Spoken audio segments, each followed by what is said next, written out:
Thank you for joining. So this is Thailand. I'm Valerie McKenzie. Sawadee ka. I'm Johan Wiwanchalao. Swadee krap. And I'm Tapani Manawe. สวัสดีค่ะ Now it's only another 24 hours before we go to Halloween. Indeed. So I guess that those of you who are new to Thailand are saying what's on and where can I go? Well, there are lots of things to do. You can look in the local newspapers and you can also go to the websites where they'll tell you some exciting places, whether you want to be more conservative or less conservative. The world is your oyster here in Bangkok. What are you going to do on Halloween? Well, I know they had, especially all the clubs and stuff, they did a lot of things over the weekend because a lot of people, obviously, Halloween's on a Wednesday. For all those people who enjoy going out in the middle of the week and partying hard and being able to actually function the next day, good luck to you. But you know, I kind of miss the Halloween back in the States because it's the beginning of fall. It's nice and cool. You get to go out. Kids, you know, you carry around this huge empty bag. It's got the whole atmosphere throughout the whole community, hasn't it? You're just in it for the candy. Absolutely. Absolutely. I'll bring you some candy. And what's happening at your very special place? Are you having a special Halloween yeah, party? a little Halloween celebration. And what are you mixing in the drinks? I heard worms and... Well, it's going to be a kind of Thai-inspired drinks. So lots of little worms and eyeballs made out of Thai sweets. Oh, well, look, that just sounds absolutely like Halloween. If it's your cup of tea. Enjoy. Don't forget, here in Thailand, we also like to join in with the Thais. They celebrate everything. So why not join in with the spirit and let's get out there and have a good time on Wednesday evening. Any excuse to have fun. Exactly, why not? And talking about not so much fun, the Bank of Thailand, as we understand it, has actually lowered the forecast for the 2013 GDP growth. You'll have the story, I think. Yeah, it's actually, you know, compared what their forecast was, they were looking at 5%, it's going down about 0.5%, it's going down 0.4 to 4.6%. Obviously, there's a lot of factors which have contributed to this downturn. They're looking at, obviously, what's happening in Europe, what's happening in the US. Economic turn down there is affecting our exports here, which are affecting our productivity, and it's a whole supply chain problem if you look at it. But they're hoping that with stronger domestic demand, at least it'll help to somewhat offset the losses that we're going to be seeing on the export side of it. You know, obviously the industries which have been hardest hit, looking at electronics. Obviously, you know, if we're looking at the sector doing a fantastic job recovering from the flooding last year, but obviously it's kind of slow. There was already a backlog, a huge order there, and it's as the demand overseas decreases. Even with all those new iPhones being sold, you know, it's... So that's only one segment, isn't it? Now, actually, are the iPhones on sale yet?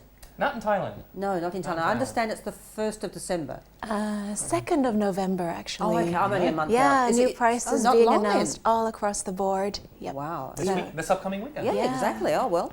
Not For long those to of you wait at buying all. them, just queue, and I hope they work well for you. Yeah, I'm sure the queues are going to be massive. Very massive, yes. One last thing on the GDP. I know we've covered a lot of the news about the rice pledging scheme, and besides the electronics industry, they're looking at the agriculture industry, which they were hoping for bigger growth, but also they're going to see kind of a stagnant area because of less sales due to, higher prices because of the mortgage scheme. Exactly. And I think we're going to see more higher prices given the fact of our own salary areas are increasing, the cost of goods and services increasing. So not a great outlook, but at least we're well ahead of some countries in Europe and the USA. Well, next we're taking a look at something that is going to be bringing in income into the country, and they're planning forward to the end of the year party. Now, an organizer called Syndictive Element is planning the biggest party ever in Phuket, and it's actually one of the biggest parties ever to be in the ocean as well. And they are headlining this with Miss Paris Hilton, who flew into Bangkok last week, you may have heard, to announce the big party coming up. It's going to be a party that can fit up to 50,000 people, and it is going to be held on Patong Beach, I do believe. And this is going to be billed as one of the biggest parties ever. They are going to create a floating pontoon, which is going to be the world's largest ocean floating stage. And along the international acts that are headlining, LMFAO, Basement Jaxx, Marco V, Kenichi, and many other DJs. So it's going to be a lot of fun. So is Paris Hilton, is it her concept to have this party, or is this organising group come up with the concept and said Paris Hilton should be there to promote it? Yeah, I think she's kind of the icon of you know, the high life, right? So she knows how to party, she knows how to have fun, and she's the spokesperson for this party. 50,000 people on our beach is a lot of people, isn't it? Yeah. Even if you build a pontoon out or whatever. Are you going to plan to go? No. Why? No. It's where all the beautiful people go. I don't like crowds. They scare me, especially. But it's good actually. that we- Can you imagine being in a New Year's party with 50,000 drunken people? I just worry about the pontoon going into the ocean and thinking, you know, I tell you, yeah. there's got to be a lot of boats, a lot of lifesavers around, and Yes. that's Well, going to be an issue, isn't it? it's going to take a lot of coordination from the local authorities as well, in terms of safekeeping and policing, and the tourism and the local business is going to be completely flooded for 2 days. So.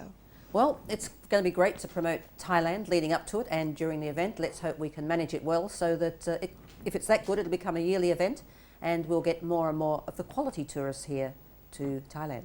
Absolutely.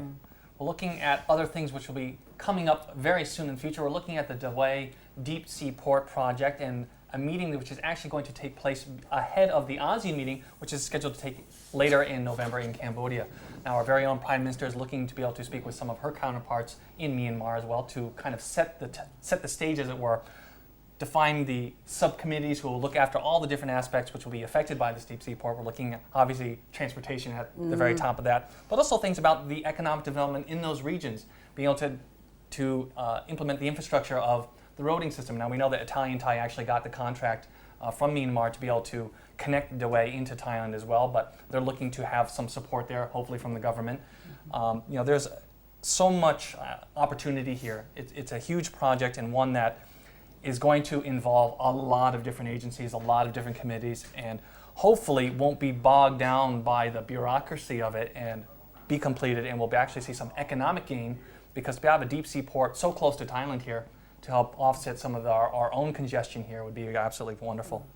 I think what I'm impressed with that Myanmar is moving so quickly. Obviously, they've been planning. They've just not been going along as a country that's going nowhere. They've been planning about what they need to do, how they need to do things. So the fact that you as expats are here, maybe you're in business, there's, I'm sure, lots and lots of opportunities, not only with the AEC as a whole, but with this particular deep sea port and all the infrastructure, all the support systems that have to go with it. So I think it's big business for those of you who get out there and become very proactive.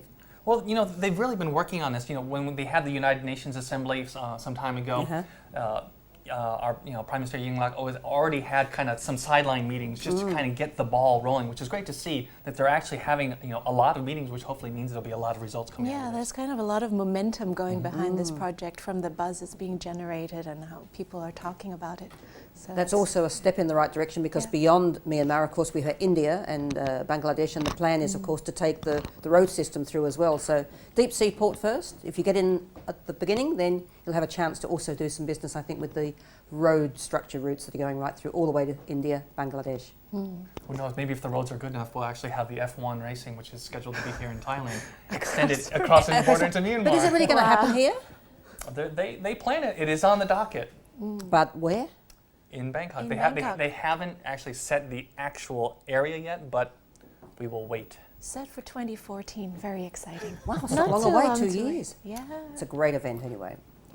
And from Burma, back into our local problems now. A Thai senator is lobbying for sex education to be included into the Thai curriculum, citing the rising number of teenage pregnancies as the main cause. Now, data collected over the past 2 years has found that 20% of the total pregnancies in the country are from people under the age of 20 years old. Now, this leads on to other problems such as teen mothers giving babies with low birth weights and not being able to take care of them, so on and so forth. So it's becoming a large concern. Even though overpopulation isn't a concern, it's the growth of teen pregnancies such that's raising cause for alarm. So, but I actually thought, Tara, and I thought in the schools here that there was a section in the curriculum for sex education. I thought in the last year of primary school, when the kids are about 11 or 12. That's not so.